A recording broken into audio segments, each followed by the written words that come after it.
ಕಾಂಗ್ರೆಸ್ ಸರ್ಕಾರದಲ್ಲೂ ಶಾಸಕರ ದೆಹಲಿ ಯಾತ್ರೆಯಲ್ಲೂ ಬಹಳ ಜೋರಾಗಿ ನಡೀತಾ ಇರುವಂತಹ ಒಂದು ಬೆಳವಣಿಗೆ ಅಂತ ಹೇಳಿದ್ರೆ ಅದು ದೆಹಲಿ ಯಾತ್ರೆ.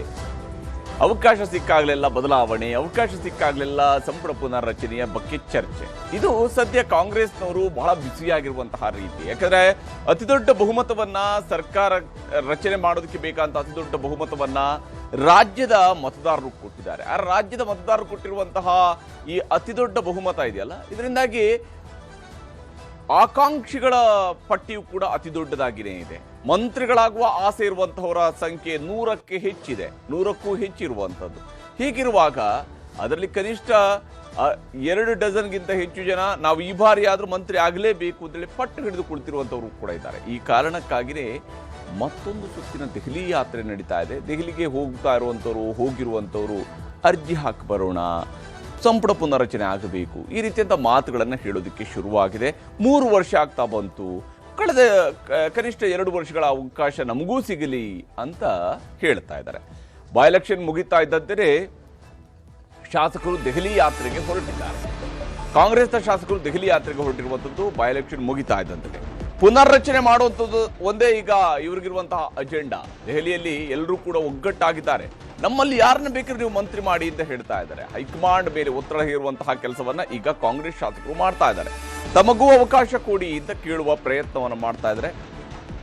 ಹೈಕಮಾಂಡ್ ನಾಯಕರು ಯಾವುದೇ ಭೇಟಿ ಅವಕಾಶಗಳನ್ನಾಗ್ಲಿ, ಅವ್ರಿಗೆ ಅಪಾಯಿಂಟ್ಮೆಂಟ್ ಆಗಲಿ ಕೇಳದೇನೆ ನೇರವಾಗಿ ದೆಹಲಿಗೆ ಹೋಗಿದ್ದಾರೆ. ದೆಹಲಿಗೆ ಹೋಗಿ ಅಲ್ಲಿ ಉಳ್ಕೊಂಡು ಆ ನಂತರ ನೋಡೋಣ ತಂಡೋಪತಂಡವಾಗಿ ಯಾರೆಲ್ಲರನ್ನ ಭೇಟಿ ಆಗೋದಕ್ಕೆ ಸಾಧ್ಯ ಆಗುತ್ತೋ ಅಷ್ಟೂ ಮಂದಿಯನ್ನ ಭೇಟಿ ಆಗೋಣ ಅಂತೇಳಿ ದೆಹಲಿಯ ಕರ್ನಾಟಕ ಭವನಕ್ಕೆ ತಲುಪಿದ ನಂತರ ಶಾಸಕರು ನಿರ್ಧಾರವನ್ನು ಕೈಗೊಂಡಿದ್ದಾರೆ. ಈಗಾಗಲೇ ದೆಹಲಿಗೆ ತಲುಪಿರತಕ್ಕಂತಹ ಶಾಸಕರನ್ನು ಕೂಡ ನಾವು ನೋಡ್ತಾ ಇದ್ವಿ. ಎಲ್ಲ ಶಾಸಕರು ಮಾಡ್ತಾ ಇರುವಂಥದ್ದು ಅಥವಾ ಕೇಳ್ತಾ ಇರುವಂಥದ್ದು ಅಥವಾ ಹೇಳ್ತಾ ಇರುವಂಥದ್ದು ಇವತ್ತು ಒಂದೇ ಡಿಮ್ಯಾಂಡ್ ಇದೆ, ನಾವು ಕೂಡ ಒಮ್ಮೆ ಮಂತ್ರಿ ಆಗ್ಬಿಡ್ಬೇಕು ಅಂತೇಳಿ. ಇಲ್ಲಿ ಬಹುತೇಕರು ಒಂದು ಅವಧಿಗೂ ಕೂಡ ಮಂತ್ರಿ ಆಗುವಂಥ ಅವಕಾಶವನ್ನು ಸಿಗದೇ ಇರುವಂಥವರ ಸಂಖ್ಯೆ ಜಾಸ್ತಿ ಇದೆ. ಹೀಗಾಗಿ ಅವರು ಮಂತ್ರಿ ಆಗುವ ಆಸೆಯನ್ನು ಹೊಂದಿದ್ದಾರೆ. ಹಾಗಾದ್ರೆ ಸಂಪುಟ ಪುನರ್ರಚನೆ ಆಗ್ಬಿಡುತ್ತಾ, ಆದ್ರೆ ಹೇಗಿರುತ್ತೆ ಅನ್ನೋದನ್ನ ನೋಡಬೇಕು. ಸಂಪುಟ ಪುನರ್ರಚನೆ ಆಯ್ತು ಅಂತೇಳಿ ಆದ್ರೆ ಹಾಗೆ ಯಾರ್ಯಾರಿಗೆ ಅವಕಾಶವನ್ನು ಕಲ್ಪಿಸಬಹುದು ಅನ್ನುವಂಥ ವಿಚಾರ ಬಂದೇ ಬರುತ್ತೆ. ಇದರಲ್ಲಿ ಬಹಳ ಮುಖ್ಯವಾಗಿ ಕಾಂಗ್ರೆಸ್ನಲ್ಲಿರುವಂತಹ ಈ 5 ಗುಂಪುಗಳನ್ನು ನಾವು ಗಮನಿಸಬೇಕು. ಹಿರಿಯ ಶಾಸಕರದ್ದೊಂದು ಗುಂಪು, ಅಂದ್ರೆ ಈಗ ದೆಹಲಿಗೆ ತಲುಪಿದಾರಲ್ಲ ಇವರೆಲ್ಲರೂ ಕೂಡ ಹಿರಿಯ ಶಾಸಕರ ಗುಂಪು ಅಂತ ಅವ್ರನ್ನವರು ಕರೆಸ್ಕೊಳ್ತಾರೆ. ಯಾಕಂದ್ರೆ 2 ಅಥವಾ 3, 4 ಬಾರಿ ಶಾಸಕರಾಗಿ ಆಯ್ಕೆ ಆಗಿರುವಂತಹವರು, ಇನ್ನು ಮಂತ್ರಿ ಆಗೋದಕ್ಕೆ ಅವಕಾಶ ಸಿಗದೇ ಇರುವಂತಹವರು ಇದ್ದಾರೆ, ಕೆಲವರು ಸಣ್ಣ ಅವಧಿಯಲ್ಲಿ ಮಂತ್ರಿ ಆದಂಥವರು ಇದ್ದಾರೆ. ಹೀಗಾಗಿ ಹಿರಿಯ ಶಾಸಕರವರು. ಕಿರಿಯ ಶಾಸಕರದ್ದು ಸಪರೇಟ್ ಆದ ಇನ್ನೊಂದು ತಂಡ ಇದೆ. ಅವರು ಕೂಡ ಸುಮಾರು 40 ಜನ ಇದ್ದಾರೆ. ಅವರು ಕೇಳ್ತಾ ಇದ್ದಾರೆ ನಮಗೂ ಅವಕಾಶ ಕೊಡಿ, ನಾವು ಮಂತ್ರಿಯಾಗಿ ನಮ್ಮ ಶಕ್ತಿಯನ್ನು ತೋರಿಸ್ತೀವಿ ಅಂತೇಳಿ ಹೇಳ್ತಾ ಇದ್ದಾರೆ. ಸರ್ಕಾರಕ್ಕೆ ಒಂದು ಉತ್ಸಾಹವನ್ನು ತುಂಬುತ್ತೀವಿ ಅಂತೇಳಿ ಅವರ ಆಸೆ. ಇನ್ನು ಶಿವಕುಮಾರ್ ಅವರ ಟೀಮ್ ಇದ್ದೇ ಇದೆ. ಶಿವಕುಮಾರ್ ಅವರ ಟೀಮ್ಗೂ ಕೂಡ ಪುನರ್ರಚನೆ, ಅದು ಸಂಪುಟದ ಪುನರ್ರಚನೆ ಆಗತ್ತಾ ಅಥವಾ ಹೊಸ ಸಂಪುಟ ರಚನೆ ಆಗತ್ತಾ ಅನ್ನೋಂಥರ ಆಧಾರದ ಮೇಲೆ DKC ಟೀಮ್ ತನ್ನ ಪ್ರಾತಿನಿಧ್ಯವನ್ನು ನಿರೀಕ್ಷೆ ಮಾಡ್ತಾ ಇದೆ. ಸಿದ್ದರಾಮಯ್ಯನವರ ಟೀಮ್ ಕೂಡ ತನ್ನದೇ ಆದಂತಹ ಪ್ರಾತಿನಿಧ್ಯದ ನಿರೀಕ್ಷೆಯಲ್ಲಿದೆ. ಸಿದ್ದರಾಮಯ್ಯನವರ ಟೀಮ್ನಲ್ಲಿರುವಂತಹ ಸಚಿವರುಗಳನ್ನ ಕೈಬಿಟ್ಟು ಅವರದೇ ಟೀಮ್ನ ಮತ್ತಿಷ್ಟು ಶಾಸಕರುಗಳಿಗೆ ಅವಕಾಶ ಮಾಡಿಕೊಡಿ ಅಂತ ಕೇಳ್ತಾ ಇದ್ದಾರೆ. ಇವರ ಜೊತೆಗೆ ತಟಸ್ಥ ಟೀಮ್ ಕೂಡ ಇದೆ. ಅಂದ್ರೆ ಕಾಂಗ್ರೆಸ್ನಲ್ಲಿ ಯಾವುದೇ ಬಣದಲ್ಲಿ ಗುರುತಿಸ್ಕೊಳ್ಳದೆ ತಟಸ್ಥರಾಗಿ ಅವರು ನಮ್ಮ ನಾಯಕರು, ಇವರು ನಮ್ಮ ನಾಯಕರು, ಅವರೇ ಆದ್ರೂ ಸರಿ, ಇವರೇ ಆದ್ರೂ ಜೈ ಅಂತ ಹೇಳ್ತಾ ಇರುವಂತವರು ಇದ್ದಾರೆ. ಹೀಗಾಗಿ ಈ ತಟಸ್ಥ ಟೀಮ್, ಈ ರೀತಿಯಂತಹ 5 ಗುಂಪುಗಳನ್ನು ನಾವು ಮೇಲ್ನೋಟಕ್ಕೆ ಗುರುತಿಸಬಹುದು ಸದ್ಯ ರಾಜ್ಯ ಕಾಂಗ್ರೆಸ್ನಲ್ಲಿ ಇರುವಂಥದ್ದು. ಇವರು ಸಂಪುಟ ಪುನರ್ರಚನೆಯಲ್ಲಿ ತಮ್ಮ ತಮ್ಮ ಪ್ರಾತಿನಿಧ್ಯವನ್ನ ನಿರೀಕ್ಷೆ ಇಟ್ಟುಕೊಂಡಿದ್ದಾರೆ. ಇನ್ನು ದೆಹಲಿಯಲ್ಲಿ ಶಾಸಕರ ದಂಡು ಈಗಾಗಲೇ ಬೀಳ್ಬಿಟ್ಟಿದೆ. ಇನ್ನೊಂದು ತಿಂಗಳು ಕಳಿತು ಅಂದ್ರೆ ಮೇ ಬಂತು ಅಂತ ಹೇಳಿದ್ರೆ, ಮೇ 20 ಬಂತು ಅಂತ ಹೇಳಿದ್ರೆ ಸಿದ್ದರಾಮಯ್ಯನವರು ಅಧಿಕಾರವನ್ನು ಸ್ವೀಕರಿಸಿ ಭರ್ತಿ 3 ವರ್ಷ ಆಗತ್ತೆ. ಕರ್ನಾಟಕದ ಮುಖ್ಯಮಂತ್ರಿಯಾಗಿ ಸಿದ್ದರಾಮಯ್ಯನವರು ಆಡಳಿತವನ್ನು ತೆಗೆದುಕೊಂಡು ಭರ್ತಿ 3 ವರ್ಷ ಆಗುತ್ತೆ. ಹೀಗಾಗಿ 3 ವರ್ಷ ಪೂರೈಕೆ ಆಗ್ತಾ ಇದ್ದಂತೆಯೇ ಶುರುವಾಗಿದೆ ಬದಲಾವಣೆಯ ಕೂಗು. ಇಲ್ಲಿಗ ಬದಲಾವಣೆ ಆಗಬೇಕು ಅಂತ ಹೇಳಿ ಶಾಸಕರಲ್ಲಿ ಕೆಲವು ಶಾಸಕರ ಬದಲಾವಣೆ ಕೂಗು ಹೇಗೆ ಅಂತ ಹೇಳಿದ್ರೆ ಸಂಪುಟದಲ್ಲಿ ಬದಲಾವಣೆ ಮಾಡಲಿ ಅಂತ ಕೂಗ್ತಾ ಇರುವಂತವ್ರು ಒಂದಷ್ಟು ಬಂದಿದ್ದಾರೆ. ಮುಖ್ಯಮಂತ್ರಿ ಸಮೇತ ಬದಲಾವಣೆ ಆಗಲಿ ಅಂತ ಹೇಳಿ ಕೂಗುವಂತವ್ರು ಮತ್ತೊಂದಷ್ಟು ಬಂದಿದ್ದಾರೆ. ಹೀಗಾಗಿ ಸಚಿವ ಸಂಪುಟ ಪುನರ್ರಚನೆಗೆ ಪ್ರಬಲ ಕೂಗು ಕೇಳಿ ಬರ್ತಾ ಇದೆ. ಶಾಸಕರ ಒಗ್ಗಟ್ಟು ಪ್ರದರ್ಶನಗೊಳ್ತಾ ಇದೆ. ಶಾಸಕರು ಜೊತೆಯಾಗಿ ಹೋಗ್ತಾ ಇದ್ದಾರೆ. ಈಗ ಇಷ್ಟು ಜನ ಶಾಸಕರು ಜೊತೆಯಾಗಿ ದೆಹಲಿಗೆ ಹೋದಾಗ ಇವ್ರಲ್ಲಿ ಯಾರಿಗೂ ನೋಟಿಸ್ ಕೊಡೋಕ್ಕೂ ಆಗಲ್ಲ, ಇವರ ಮೇಲೆ ಆಕ್ಷನೂ ಆಗಲ್ಲ. ಯಾಕಂದ್ರೆ ಅದೊಂದು ದೊಡ್ಡ ಗುಂಪು ಇದೆ. ಅಲ್ಲಿ ಯಾರೋ ಒಬ್ಬ ಇಬ್ಬ ಶಾಸಕರು ಮಾತಾಡ್ತಾ ಇಲ್ಲ. ಇಲ್ಲಿ ದೆಹಲಿಗೆ ಹೋಗಿ ಹೈಕಮಾಂಡ್ ಮೇಲೆ ಒತ್ತಡ ಹೇರುವಂತಹ ರಣತಂತ್ರವನ್ನ ಈ ಶಾಸಕರುಗಳು ಈಗ ರೂಪಿಸಿದ್ದಾರೆ. ಎಲ್ಲರೂ ಕೂಡ ಹಿರಿಯ ಶಾಸಕರಾಗಿರೋದ್ರಿಂದಾಗಿ ಅವ್ರಿಗೂ ಪಕ್ಷದ ಹೈಕಮಾಂಡ್ ಮಟ್ಟದಲ್ಲಿ ಒಂದಷ್ಟು ಮಂದಿಯ ಭೇಟಿಯಾಗಿ ಅವಕಾಶಗಳು ಇದ್ದೇ ಇರ್ತವೆ. ಏನಿಲ್ಲ ಅಂದ್ರೂ ಕೂಡ ಮಲ್ಲಿಕಾರ್ಜುನ ಖರ್ಗೆ ಅವರು ಕರ್ನಾಟಕದವರೇ, ಹೀಗಾಗಿ ಅವ್ರನ್ನ ಭೇಟಿಯಾಗಿ ಅಂತ ಬರಬಹುದು ಅಂತೇಳಿ AICC ಅಧ್ಯಕ್ಷರನ್ನ ನೇರವಾಗಿ ಭೇಟಿಯಾಗೋದಕ್ಕೆ ಅವಕಾಶ ಸಿಗುತ್ತೆ ಕರ್ನಾಟಕದ ಶಾಸಕರಿಗೆ ಅನ್ನುವಂಥದ್ದು ರಾಜ್ಯದಿಂದ ಹೋಗುವಂತಹ ಶಾಸಕರ ನಿರೀಕ್ಷೆ. ಹೀಗಾಗಿ ಸಂಪುಟದಲ್ಲಿ ಹಿರಿಯ ಶಾಸಕರಿಗೆ ಅವಕಾಶ ಕೊಡಿ ಅನ್ನುವಂಥದ್ದು ಇವರ ಮನವಿ. ಹಿರಿಯ ಶಾಸಕರುಗಳಿಗೆ ಅವಕಾಶವನ್ನು ಮಾಡಿಕೊಡಿ. ದೆಹಲಿಯಲ್ಲಿ ಠಿಕಾಣಿ ಹೂಡಿದ್ದಾರೆ ಹಿರಿಯ ಮತ್ತು ಕಿರಿಯ ಶಾಸಕರುಗಳು. ದೆಹಲಿಯಲ್ಲಿ ಠಿಕಾಣಿ ಹೂಡಿದ್ದಾರೆ. ಅಲ್ಲಿ ಅವರು ವರಿಷ್ಠರನ್ನ ಭೇಟಿಯಾಗೋದಕ್ಕೆ ಪ್ರಯತ್ನಿಸ್ತಾ ಇದ್ದಾರೆ. 15ಕ್ಕೂ ಹೆಚ್ಚು ಶಾಸಕರಿಂದ ಸಂಜೆ 6 ಗಂಟೆಗೆ ಮಲ್ಲಿಕಾರ್ಜುನ ಖರ್ಗೆ ಅವರ ಭೇಟಿ ಮಾಡುವಂತಹ ನಿರೀಕ್ಷೆ ಇದೆ. ಮಲ್ಲಿಕಾರ್ಜುನ ಖರ್ಗೆ ಅವರನ್ನ ಭೇಟಿ ಆಗಬೇಕು ಅಂತೇಳಿ 15ಕ್ಕೂ ಹೆಚ್ಚು ಶಾಸಕರು ಸಮಯವನ್ನ ಕೇಳಿಕೊಂಡಿದ್ದಾರೆ. ಸಂಜೆ 6 ಗಂಟೆಗೆ ಮಲ್ಲಿಕಾರ್ಜುನ ಖರ್ಗೆ ಅವರ ನಿವಾಸಕ್ಕೆ ಹೋಗುವರಿದ್ದಾರೆ. ಹೋದಂಥವ್ರು ಯಾರ್ಯಾರಿದ್ದಾರೆ? ಶಿರಾ ಶಾಸಕರು, ಇವರು ಹೇಗಿದ್ರು ಕೂಡ ಕರ್ನಾಟಕ ಸರ್ಕಾರದ ದೆಹಲಿ ಪ್ರತಿನಿಧಿ TB ಜಯಚಂದ್ರ ದೆಹಲಿಯಲ್ಲಿ ಇರ್ತಾರೆ. ಇನ್ನು ಚಾಮರಾಜನಗರದ ಶಾಸಕರು ಮಂತ್ರಿ ಆಗುವಂಥ ಅವಕಾಶ ಕಳೆದ ಸಮ್ಮಿಶ್ರ ಸರ್ಕಾರದಲ್ಲಿ ಸಿಕ್ಕಿತ್ತು, ಆದರೆ ಈ ಸರ್ಕಾರದಲ್ಲಿ ಸಿಗಲಿಲ್ಲ. ಸಿ ಪುಟ್ಟರಂಗ ಶೆಟ್ಟಿ ಅವರು. ಅಥಣಿ ಶಾಸಕರಾಗಿರುವಂಥ ಲಕ್ಷ್ಮಣ ಸವದಿಯವರು BJPಯಲ್ಲಿದ್ದಾಗ ಉಪಮುಖ್ಯಮಂತ್ರಿ ಬೇರೆ ಆಗಿದ್ರು, ಆದರೆ ಕಾಂಗ್ರೆಸ್ ಬಂದ ಮೇಲೆ ಮಂತ್ರಿ ಆಗೋದಕ್ಕೂ ಅವಕಾಶ ಸಿಗಲಿಲ್ಲ. ಹೀಗಾಗಿ ಅವರು ಅಂತ ಒಂದು ನಿರೀಕ್ಷೆ ಇಟ್ಕೊಂಡಿದ್ದಾರೆ. ಇನ್ನು B ಶಿವಣ್ಣ ಅವರು ಆನೇಕಲ್ ಶಾಸಕರು ಮೊದಲ ಬಾರಿಗೆ ಮಂತ್ರಿ ಆಗುವಂಥ ಅವಕಾಶವನ್ನು ಕಲ್ಪಿಸ್ಕೊಡಿ ಅಂತ ಕೇಳ್ತಾ ಇದ್ದಾರೆ. SN ನಾರಾಯಣಸ್ವಾಮಿ ಅವರದ್ದು ಬೇಡಿಕೆಯೂ ಕೂಡ ಅಂಥದ್ದೇ ಇದೆ. ಬಂಗಾರಪೇಟೆಯ ಶಾಸಕರು 2013ರಿಂದಲೂ ಕೂಡ ಶಾಸಕರಾಗಿ ಆಯ್ಕೆ ಆಗ್ತಾ ಬರ್ತಾ ಇದ್ದಾರೆ. 3 ಬಾರಿ ಶಾಸಕರಾಗಿದ್ದಾರೆ. ಸಾಗರದ ಶಾಸಕರು ಬೇಳೂರು ಗೋಪಾಲಕೃಷ್ಣ ಅವರು BJPಯಲ್ಲಿದ್ದಾಗಲೂ ಮಂತ್ರಿ ಆಗಲಿಲ್ಲ, ಈಗ ಕಾಂಗ್ರೆಸ್ನಿಂದ ಶಾಸಕರಾಗಿದ್ದಾರೆ, ಈಗಲಾದರೂ ಅವಕಾಶ ಕೊಡಿ ಅಂತ ಅವರು ಕೇಳ್ತಾ ಇದ್ದಾರೆ.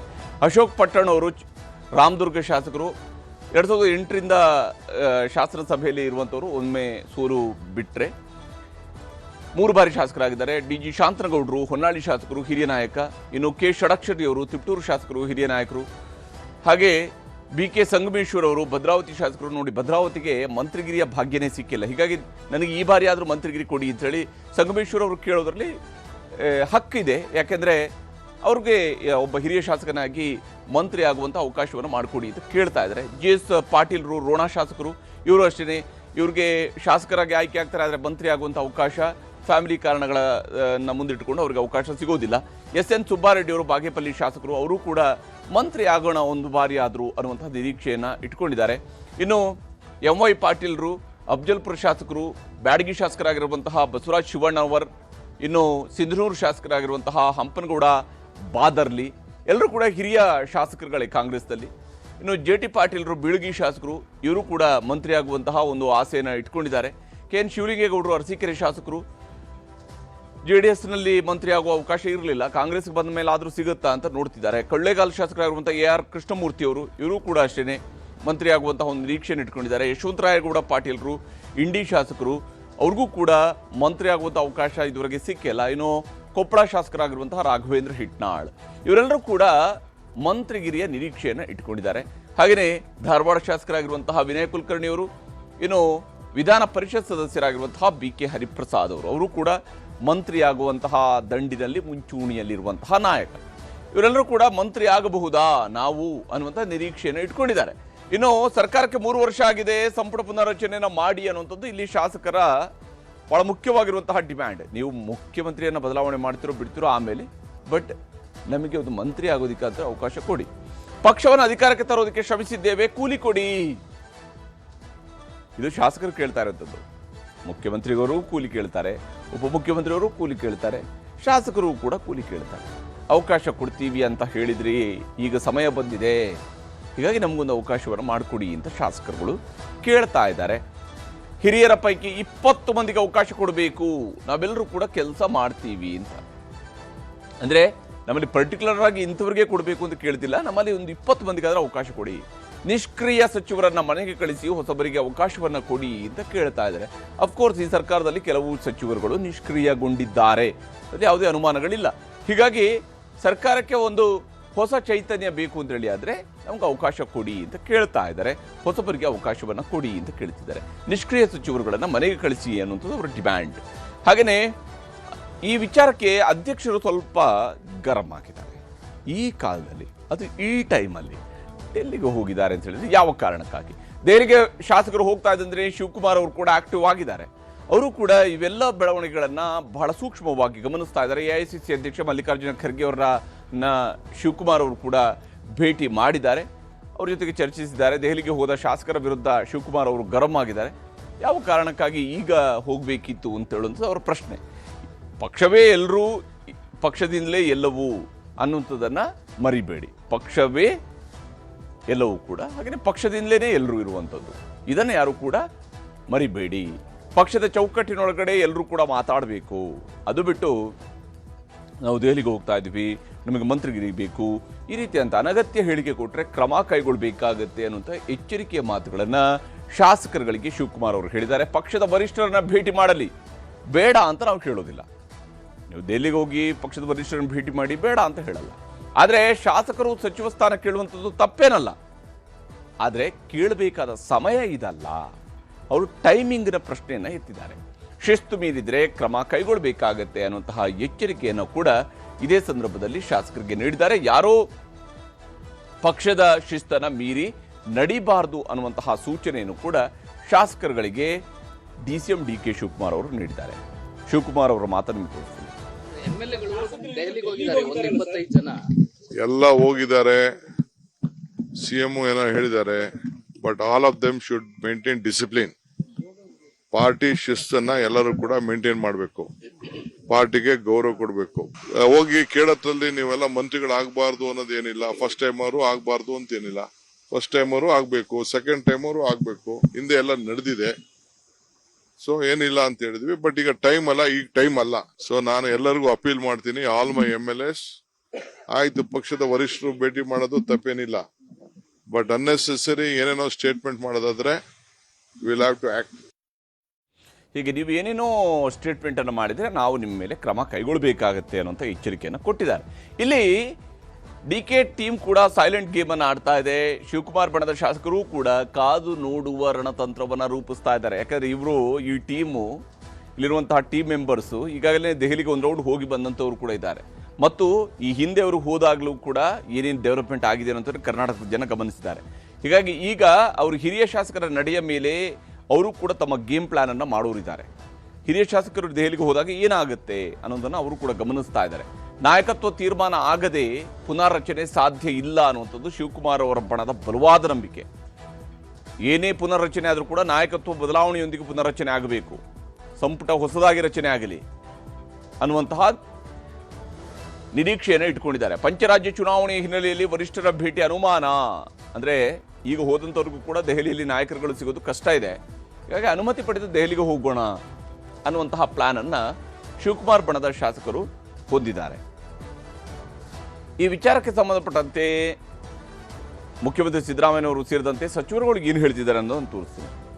ಹೋಗ್ಲಿ ಪಾಪ, ಬೇಡ ಅಂತಂದವ್ರು ಹೋಗ್ಲಿ, ನಂದೇ ತಕರಾರು ಇಲ್ಲ ಅದಕ್ಕೆ. ಈಗ ರೀಸಫಲ್ ಮಾಡಬೇಕು ಅಂತಕ್ಕಂಥದ್ದು 2.5 ವರ್ಷ ಆದಮೇಲೆ ಪೆಂಡಿಂಗ್ ಇದೆ. ಒತ್ತಾಯ ಮಾಡಿದ್ರೆ ಮಾಡಲಿ. ಅಂದರೆ ಅವರು ಶಾಸಕರು 2 ಬಾರಿ 3 ಬಾರಿ ಶಾಸಕರಾಗಿದ್ದಾರೆ. ಅವರು ಸಮರ್ಥರಿದ್ದಾರೆ. ಯಾವುದೇ ಸಚಿವ ಸ್ಥಾನವನ್ನು ಕೊಟ್ಟರೆ ನಿಭಾಯಿಸ್ತಕ್ಕಂಥ ಅನುಭವ 3 ಬಾರಿ ಆದಂಥ ಶಾಸಕರಿಗೆ ಅಥವಾ 2 ಬಾರಿ ಆದಂಥ ಶಾಸಕರಿಗೆ ಆಗಿರುತ್ತೆ. ಅದರಿಂದ ಅವ್ರು ಕೇಳೋದ್ರಲ್ಲಿ ಯಾವುದೇ ತಪ್ಪಿಲ್ಲ.